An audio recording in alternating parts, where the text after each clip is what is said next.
morning guys. Dito ako naglalaga ng itlog.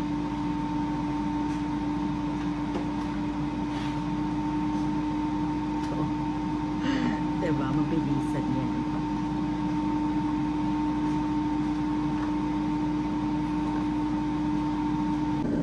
So, ilalagay ko lang siya dito sa aking egg maker.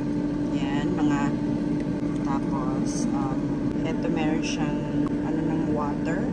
Gusto mo ng omelette, poached, or hard-boiled. Si hard-boiled. Siyempre, mas maganda kung hard-boiled, diba?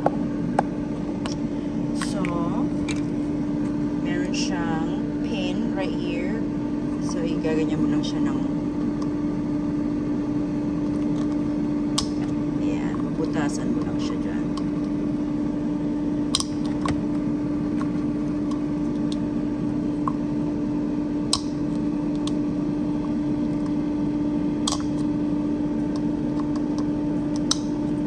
Sila ay i-break mo siya ng ano, yan.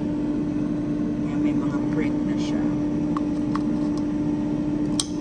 Yan. Gusto ko nga ng hard-boiled, so ilalagay ko yung tubig doon sa level ng hard. Saan man yan. Meron niyang ano, hindi mo nyo man makita. Yan, hard. Okay?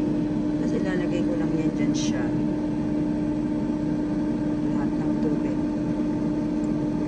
Lagay dito. Gusto mo. Ayan. Tapos tatakpan mo na lang yan.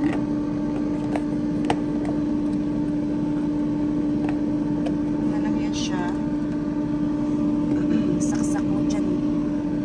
On. Tapos on mo na. Tapos magluluto na lang yan. Aantayin mo na lang. Siguro mga 5 minutes siguro.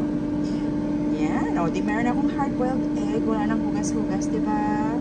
Bumili din ako nito. Masarap kaya tong scones na to sa Meijer kahapon. $4.99. O, pwede ko na yan araw-araw isang piraso or dalawa. Diba? So, meron siyang 240. 3 scones, 240. Luto na rin ako ng bacon.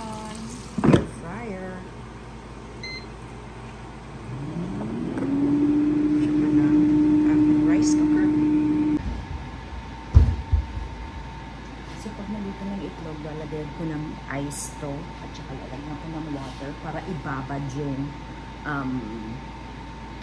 boiled egg para madaling balatan.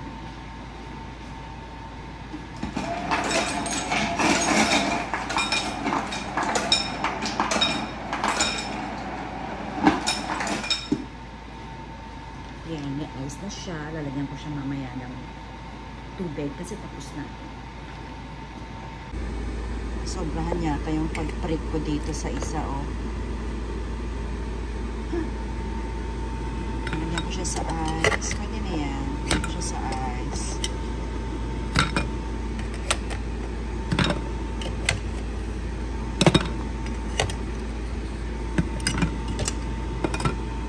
Ang tubig para madaling balatan. So, mag-cold baths muna ang aking mga eggs dyan. Mga 10 minutes yan. Para kakainin na mamaya. Alexa, set the timer for 10 minutes. 10 minutes, starting now.